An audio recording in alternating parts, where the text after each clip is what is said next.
being here. John, yes, thank you so much for having me. And I love the breakout rooms and being able to connect to so many different people that way. So really, it's been really great. So thank you. So yes, it's Nancy and it's Verre, right? Verre. And no problem. I live in Atlanta, Georgia for the last 25 years. I'll just tell you a little bit about me. Originally from New York, which you might be able to tell. But I started out my career on Wall Street, where I managed a successful health fund, but I never felt like I was making much of a difference in the world. So I went back to school to get a master's in nutrition. And for 15 years, I worked with people around their health and wellness. I have numerous certifications in health and wellness. I taught yoga for years while I raised my family. And currently, and then I took the forum, the landmark forum in 2014. And that's how I know Naveed and connected with Naveed. And I started training to lead programs at Landmark immediately, including seminars on all the topics, money, success, relationships, like the full gamut. I also led the forum for a year when we first went online. And now, currently, I'm a senior transformational leadership consultant for Leaders Team, where I like to say we transform the being of the organization. So that's a little bit about me, and I'm gonna share my screen here. Let's see. Give me a second.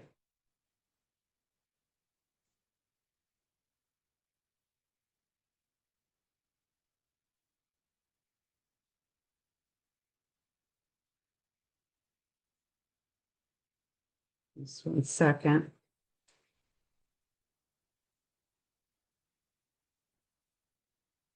Okay, so you should be able to see that. We can, perfect, thanks. Perfect. Okay, great. I just want to set this up so I can also be with you.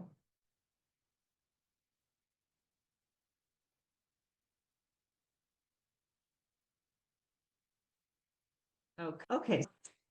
Let's see. Let me start right here. I want to have a brief conversation with you from our book, which is called Pineapple and Profits, which is right here. Pineapple and Profits, Why You're Not Your Business and Why That Matters. And we are really proud at Leaders Team to say that we are Amazon #1 bestseller, which we got on the bestseller list the first day it came out.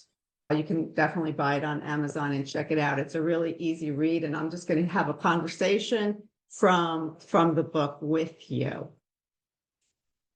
So, and this is a conversation, so it's a dialogue, it's an inquiry.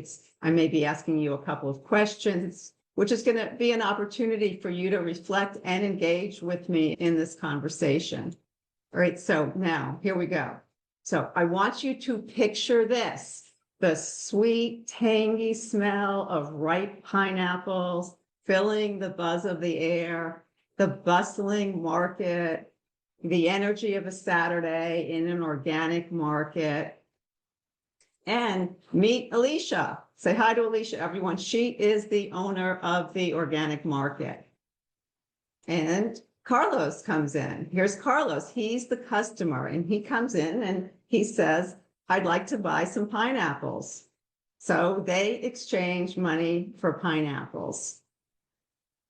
Now, the question to you is, who sold the pineapple? So I want to ask you all, who sold the pineapple? Okay, and you can just raise your digital hand and I'll call on you, or I think somebody here is going to call on you.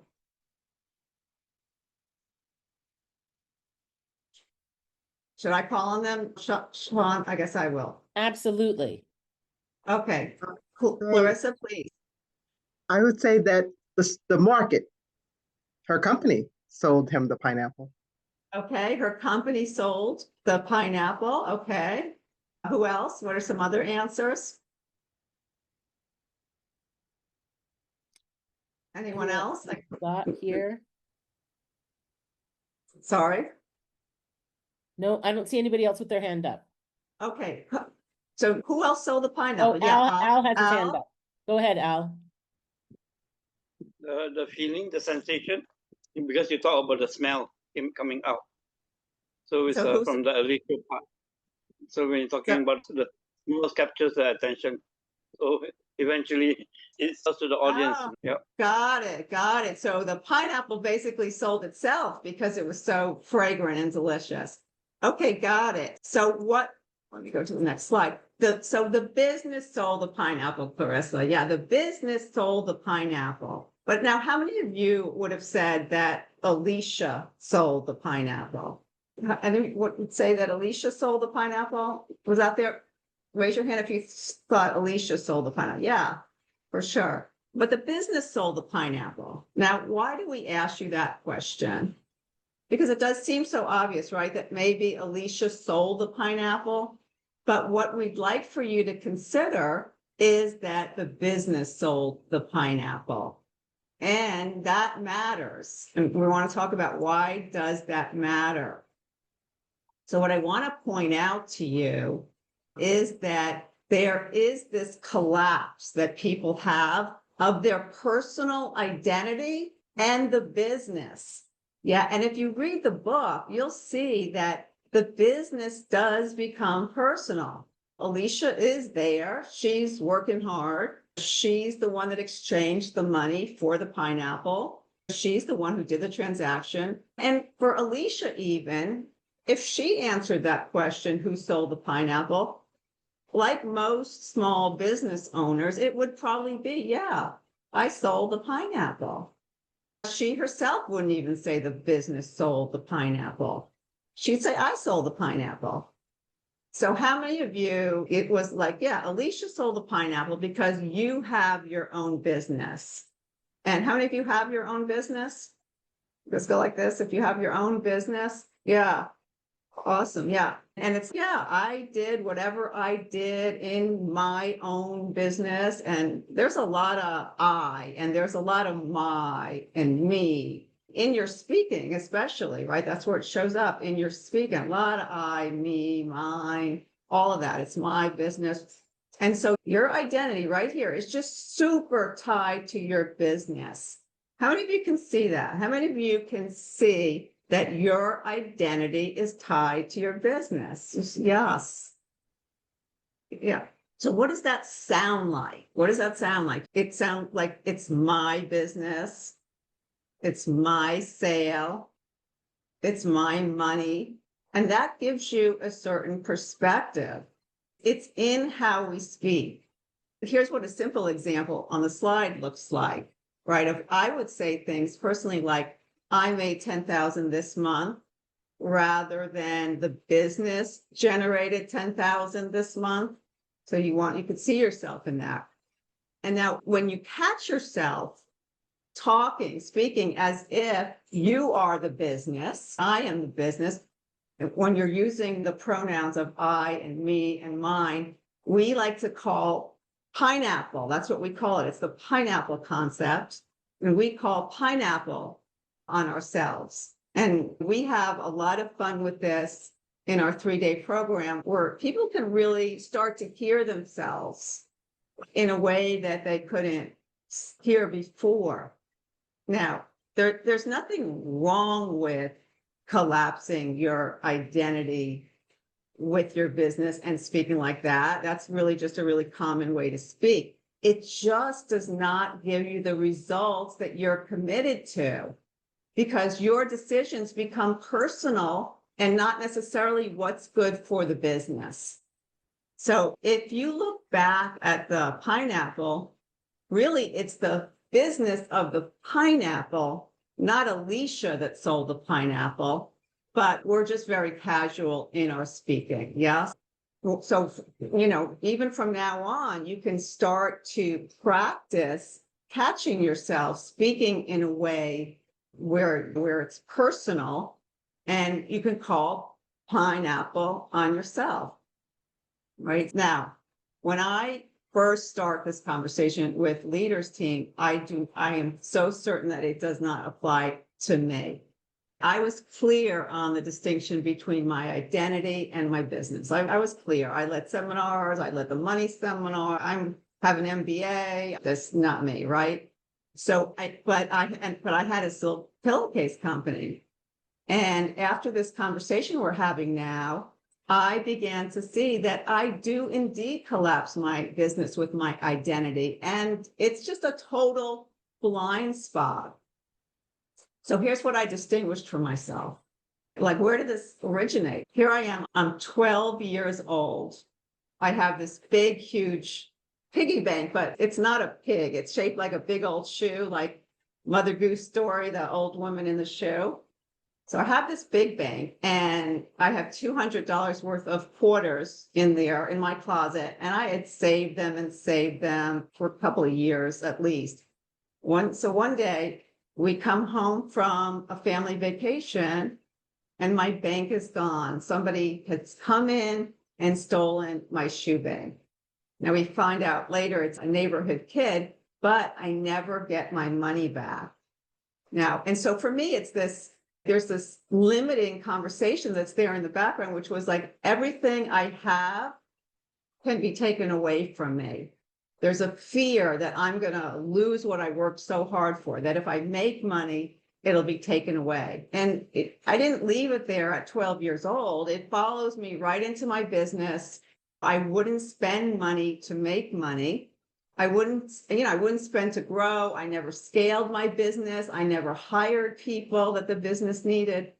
Instead, I became really careful, afraid even of being ripped off and suspicious, if you will. So you can say it's a personal conversation that limits a business when you collapse this identity with your business. It's a total collapse. So what I want you to look at now, and this is something our team is very passionate about, which is, what are your limiting conversations? So what are your limiting conversations? Because they do build on themselves. So can anyone identify, and I'm going to open the chat's open. Can anyone identify something you say to yourself, and maybe something as simple as, I'm not good at math. You got a B and you said to yourself, I'm not good at math. So let me hear from some of you. Clarissa. I have a lot of things I say to myself, but you know what? I recognize that collapsing when I have a customer service, like a customer has a problem with their order, my nervous system comes online immediately. And I feel the collapse of, this matters because I represent my business. It's like it's happening to me and I have to handle it really quick and satisfy this customer.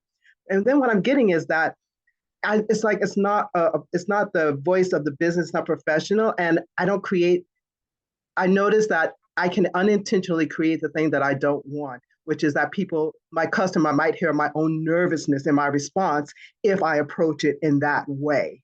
So yes. I'm training myself to answer questions differently with my customers. Yeah, great. And so great to be able to distinguish that, Clarissa, and that collapse. Yeah, Joe, please. My experience has actually evolved, because in the past, I was thinking the same way about Alicia being the sale, when actually the pineapple was the one that sold itself. So I had the initial thought that way, but it does make more sense. And yes, empathy with clients. Hold on, Joe. Hold on. The pineapple didn't sell itself. I know some I understand the market did, but still, I understand. The point is that I've been working in technical support for so many years that I do place myself in the client's shoes, because I don't understand the client's position.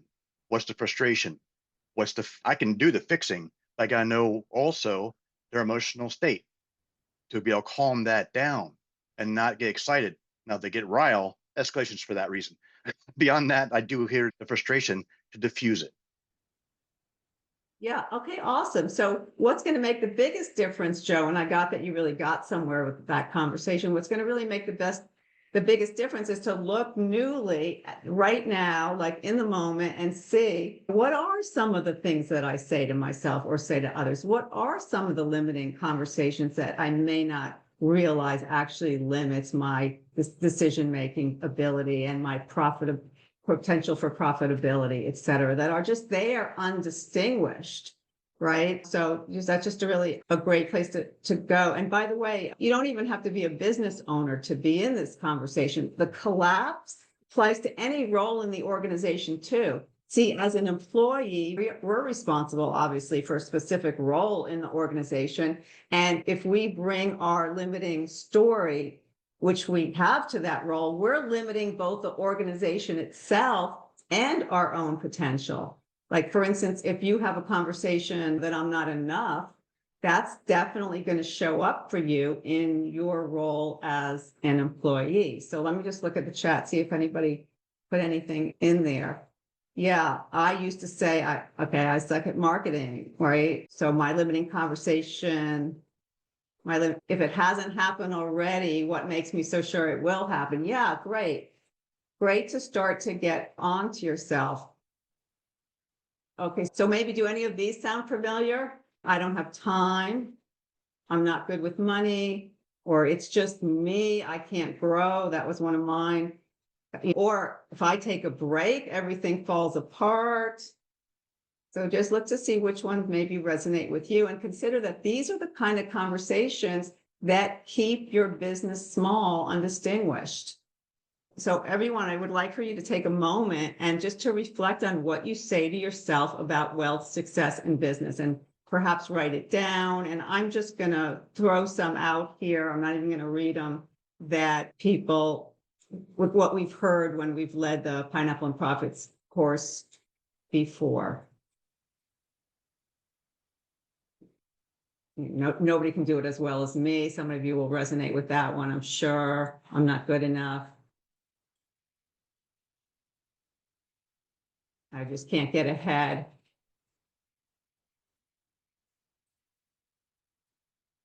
I'm better. Some of you are better than other people. Come on, own it. Who am I? I'm better than other people. Or I can't count on other people, right? You have to do everything yourself. Okay, so just reflect on that. Okay, I'm going to just go on. So now, what are some of the costs? So when you look at your particular conversation, what is it actually costing you? What's the impact on you? What's the impact on your business or the owner's business? What's the impact on your performance? So let me just hear from at least one of you. What do you see as your limiting conversation, and what's the impact on your performance and the performance on your business? Would anybody like to share? What do you see? What's a limiting conversation? And we can look together. What's the impact? Yeah, Pamela, thank you. So mine was if it hasn't happened already, what makes me so sure it will happen now? And so the impact is that I've been doing the same thing for 12 years. And so I reach maybe 30 people a month, and I get such great feedback. But what if I were reaching 300 people a month or 3,000 people a month?